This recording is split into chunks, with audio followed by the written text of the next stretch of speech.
Hi, it's Kate Brownfield from ADHDkidscanthrive.com. Thank you for listening and thank you for all your support. Today, my guest is Nathan Clarkson. He's an actor, best-selling author, filmmaker, writer, and all-around creative person with a passion to inspire people and is a well-known member of the Clarkson family. He also grew up with ADHD, OCD, anxiety, and learning disabilities. In his mid-20s, he joined his mom, Sally Clarkson, and wrote a book about it. It's titled Different, the story of an outside-the-box kid and the mom who loved him. Please enjoy our conversation. Hi, Nathan. Thank you for joining me. I'm looking forward to talking to you today and learning more about your story. Well, thank you so much for having me, and I'm excited to share my story. Awesome. So you've been sharing your story for probably 5 or 6 years now? Yeah, I have. It started with my mom and I wrote a book called Different, and we thought it was just going to be this niche little thing we put out in the world, and I hope a few people read it. And it turns out that I really connect with a lot of people, and so this has been a story I have been sharing for quite a few years now, and it's been one I've been living for many years, my entire life. Yeah, exactly. And now you're an adult, right? Yeah. How old are you now? Do you mind? Or you can give us just a range. I am 34, so I'm getting up there. I'm getting old. You're a mature adult now at 34. So I'm sure you have lots of wisdom to share with us. I just came across you and your mom's story just recently, and I just was like so fascinated by it and loved listening to it. And I was sorry I missed it when it first came out, but that just shows you, I think, just the state of the media world, right? That we can always be touching people and sharing our stories. It can never be told enough. Is my point. Yes. And I'm so glad to hear actually that story, that this book and our story continues to reach new people and connect with new stories. So that makes me so happy. Yeah, that's great. Okay, so Nathan, let's take it from the beginning. Can you tell us what kind of kid you were? What kind of kid I was? When you were little. It's pretty similar to the kind of adult I am. The first kind of phrase that comes to mind when I think of how people described me as a kid was out of the box. And by that, what people really mean is I had a larger than life personality. I had a vivaciousness to experience and touch and see the world. I loved people. I love thinking about things. I love asking questions. I love creating things. I've always been a creative kid and person and adult. I just loved so much about life, and I had so much life in me and energy. And these were wonderful, wonderful things, but they also got me into a lot of trouble too, because kids with a lot of energy and a lot of curiosity and a lot of love for life oftentimes don't necessarily fit inside of the molds that much of society asks us to. And so I was a kid who had a lot of life and love and curiosity and creativity, but also was a kid who experienced some sadness and difficulty very early on at learning that I didn't fit the mold of many of the places I found myself. Yeah. Okay. Which would have been primarily school, right? When you were little. It would have been school. That's where all your struggles were. And interpersonal friendships. And, even as I got to be a teenager, even at jobs, at difficulties of learning how to assimilate myself into a family. There's whenever you have, part of the book, we detail I was diagnosed pretty early on with some pretty severe mental illness and some learning disabilities. Mm-hmm. And so a lot of that had a really difficult time kind of fitting into the world and finding out where it was that I fit. And I spent a lot of time as a young kid feeling wrong or bad, that I had been made incorrectly. And that was a really difficult thing as a kid to feel about oneself. Yeah. I think you said you were diagnosed with ADHD, some OCD, anxiety, and some learning challenges. Correct. Yes. Yeah. Okay. Which is very common around the world. Like your story or your feelings, I guess, are not, believe it or not, are not unique, which is why I have you on this podcast, because there's just a whole nother generation of children who are kind of going through similar struggles and that kind of thing. Yeah, absolutely. And that was one thing I learned that was so encouraging to me is, having these struggles and trying to fit into a classroom or wherever it might be, or a job, you can sometimes feel very alone because you're like, everyone else is quote normal and I'm the wrong one. There's something wrong with me. But it was so encouraging that when I wrote this story and I kind of got over that fear of telling it, that I found that actually there were many people in the world who were struggling. It might not have been exactly my diagnoses or exactly my differences, but almost everyone. I kind of come to this belief that everyone in some way, shape, or form has dealt with that loneliness of dealing with something that makes them feel, quote, different. Yes, you are correct. I would agree with that. So, how old were you before we get into the book? How old were you when you wrote the book, where you kind of came together with your mom and said, okay, I'm ready to share my story? Yeah, I was in my, I don't know the exact age, but it was right around my mid 20s. That was the time I kind of came to my mom, and it was something kind of on my heart that had been there for a while in mind. I've been thinking about it. And it was a story I wanted to tell. I had some trepidation around telling it. I didn't want to be, I've been spending so much of my life trying to prove that I was normal, that I was capable, that I wasn't deficient. So there was some fear in my mind about, here I am telling a story that will solidify me as a different kid.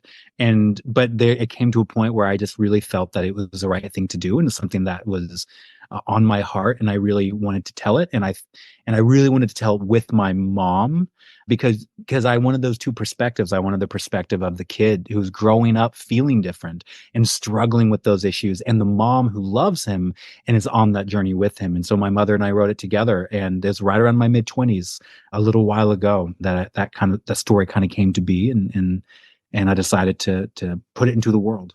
Yeah. Okay. So tell us how that arc of being a child who was struggling, how did you make it from being a young kid struggling early on to age 25? Like, Yeah. what did that arc look like? I think that's the part where parents, or if there's a young person listening too, like parents and educators, right, lose track of that arc. Mm. And I think you're a great representation of like, how did you make it through that time in life where you're now an author and you're able to share your story on podcast and Yeah. living a thriving life? Like, how did that happen? What? Yeah. It's, I look at people around me who've struggled with this, and I kind of look at all these different stories that I've heard and I've witnessed and I've watched, and then I look at my own. And very often what's very sad to me is the kids who experience in some way, shape, or form the kind of issues or difficulties that I did. Very often they get to 25 and they're struggling, and they still haven't moved through them. They still have self-doubt, they have self-hatred, they feel debilitated. And that makes me very sad. And so I look at, what's the difference? What did I have in my life that made that difference? And there's a few things that I look back and go, I think that is what ultimately enabled me to become a healthy person, even in the midst of dealing with these hardships. Right. And really, what we talk about in the book is, it was the people around me, primarily, my family, and out of my family, primarily my parents. And I look back and I see that my parents early on, one, we've talked about this before, but they were students of their children. They weren't passive observers or just giving us what we needed to survive, or checking a list of, okay, now I've been a parent. My parents were passionate about their kids. And with that passion came a desire to understand, know, and help guide their kids. And from a very early age, even back then, I was born in 89 and kind of grew up in the 90s. And so, but a lot of what we talk about now, the words, the diagnoses, the labels, we didn't have as much back then, or they weren't as prevalent Yeah. with the social media. And so my mom very quickly noticed there was something different about me. She didn't have the terms or the words, the definitions quite yet, but she knew that there was something different. And she talks about even me as a child, like an infant. She said, I could tell that there's something different. There's a motor going in my head. He was looking at the world differently. I was harder to soothe. I was more difficult for her to get me to calm down at night as a toddler. It was, as I started to speak, she would notice the things that I would say and the reflections I would have. And she was noticing both the good and the difficult parts. But all that was happening because she was a student of her children, of me. And I think that was a hugely integral part to me becoming someone healthy, to have someone who knew me so deeply and well. And so when the time came that we could start seeing that some of these things were affecting my life in a negative way, it wasn't out of left field. Again, we didn't have the quote diagnosis, but she had been watching and studying and helping and working with me so much that she knew exactly what to do. And there's the other aspect of it too, that she wasn't just a student of her children, person. She wasn't trying to force me into a particular kind of behavior. She was a student that came along with unconditional love, meaning no matter what the behavior is there, no matter what I discover about my child, I love him. And so that love from a very early age, to know that I was accepted regardless of what I was struggling with, to know that I was loved, that was such a powerful thing growing up. Even while I was dealing with my difficulties, to have that knowledge in the back of my mind that no matter what difficulty I'm facing, I have a love, I am accepted. And then third, I'm not doing this alone. And so I was doing it with someone. And so I always had someone to walk with me through those difficult moments and offer help and offer guidance. And so having my parents take that really active, intentional role in my life that wasn't just as a kid, but still exists today, has been such an integral piece to me growing up healthy. And I think, you look at Maslow's hierarchy of needs, and all of my needs as this kid who was struggling with these big, heavy mental and emotional and learning disabilities, to have those things present in my life enabled me to walk into adulthood, to make it to 25 and find myself, even though I was struggling, healthy and strong and secure because I had those things set from the very, very beginning. Yeah. And you felt that from your parents. Did they ever get frustrated with you? Of course. They're parents, they're people. They got frustrated with me all the time. But even in their frustration, there was an undercurrent that we love and accept. Yeah. I get frustrated at them. We all my parents weren't perfect. That's hardly what the book is about. My parents were willing and loving, but they were also human. So of course, frustration. Yes. And believe me, a lot of the times I deserved it. So I was a pretty impish kid. So every now and again, I probably deserved some of the timeouts I got.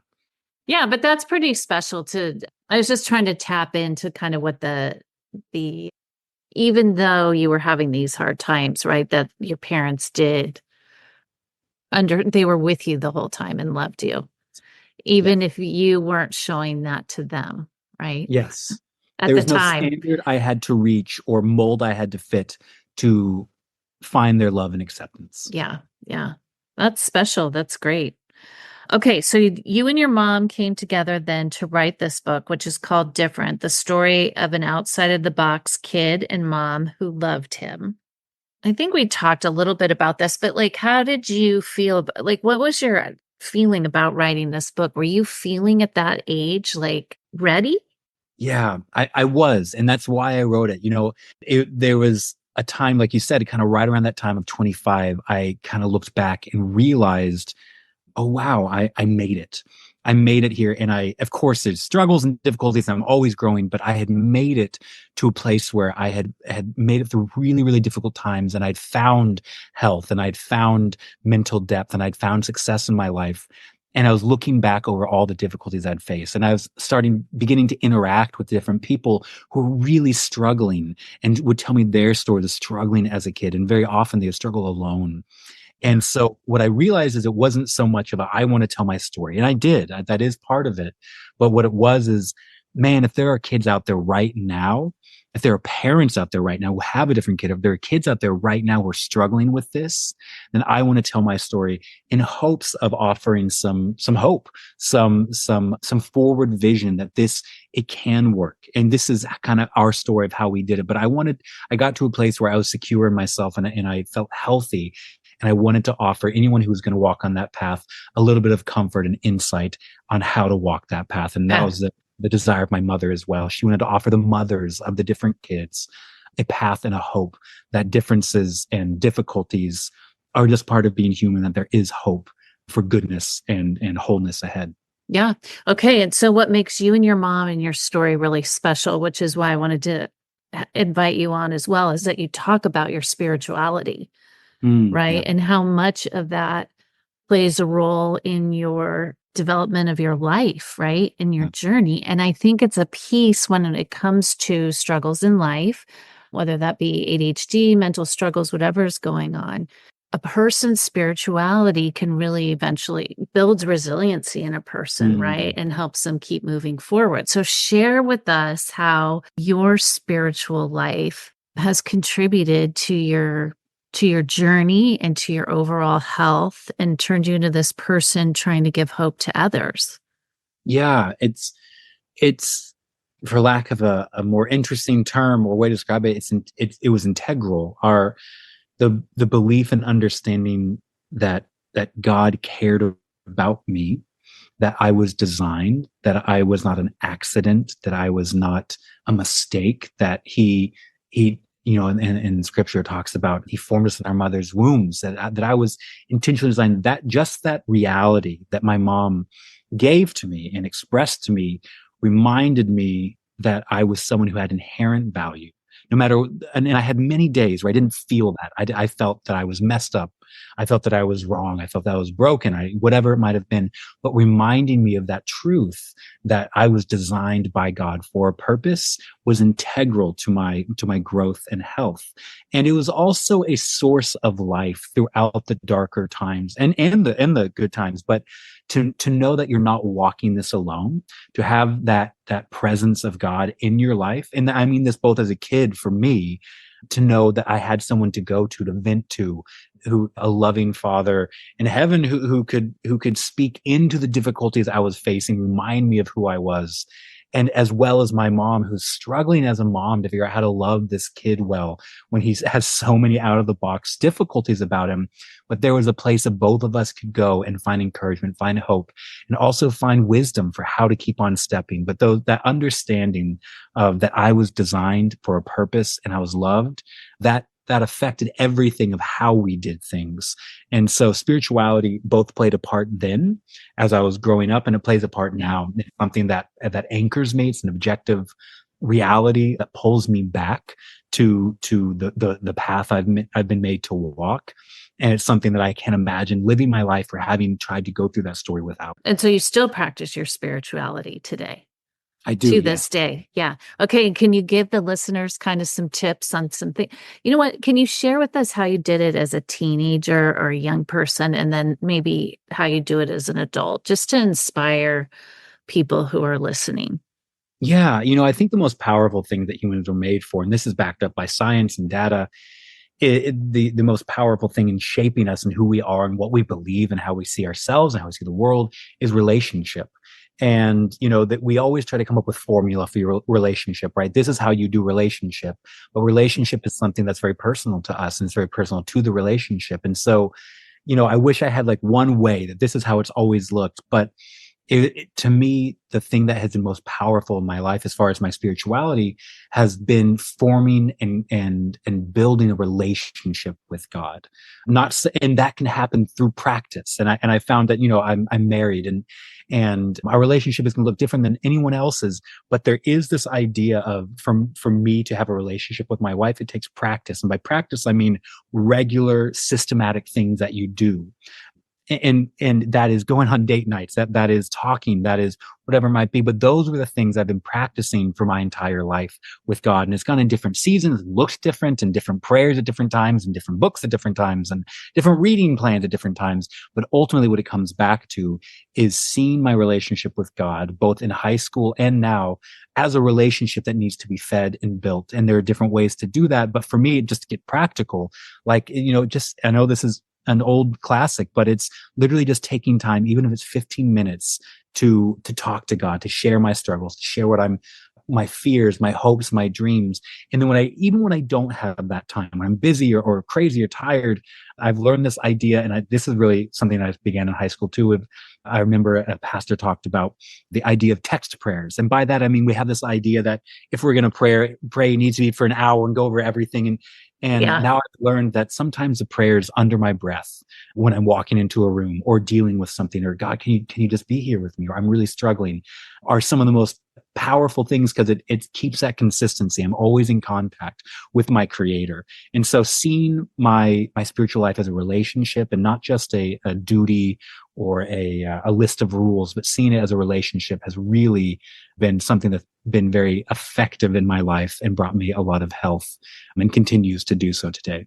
That's really nice. It's nice to hear. And do you think that contributed to your overall well-being?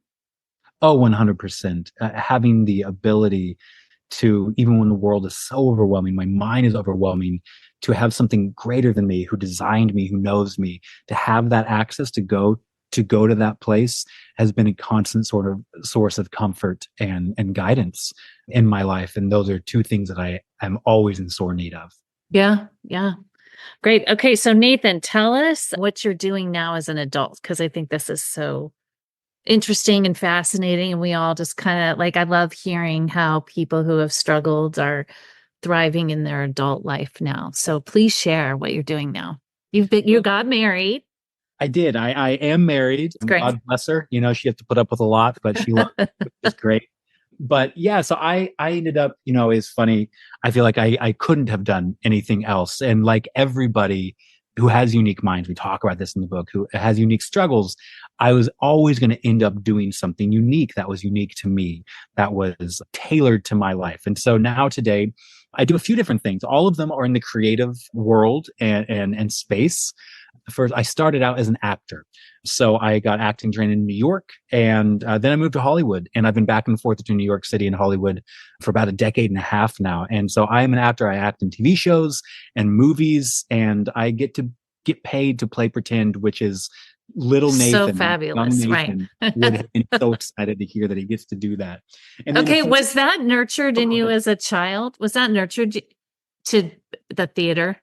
Oh, absolutely. Parents saw early on that I connected to stories, that I was inspired by characters, whether we were reading a book or watching a movie. They saw me emulate Superman running around the house. And so that was something that as soon as it came to that time, it was like, what do I want to do with my life? My parents could help have that insight into, you've always loved stories, Nathan. This makes total sense. Yeah. And so when it was the time, it totally made sense. And so I just love getting to be able to do that. And I feel very blessed, and I just absolutely love it. But then I added to that, somewhere along the way, I started not just acting in movies, but I started making my own movies. And so I've made a good amount of movies now, and we make indie films, and we put them out there for the world to see on all anywhere you watch movies, you can see my films. We just finished filming one actually this past year, which is a Western. I've always wanted to play a cowboy, and I get to play a cowboy. And so it's so much fun, but I get to make movies. And then in addition to that, when I'm not on set, either making a movie or acting in one, I am at home writing, working on words. So anything to do with stories and thought are the things I love. And so this is why it's culminated into movies and books. And so I am a writer, and I've published, I don't know how many books now, a good amount, a handful on various subjects. But yeah, so I write, I act, and I make movies, and I feel so blessed to get to do those things in my life. Yeah, that sounds like a very exciting career and interesting. Yeah, right? Never a dull moment. Never. Yeah, I like that. That's great.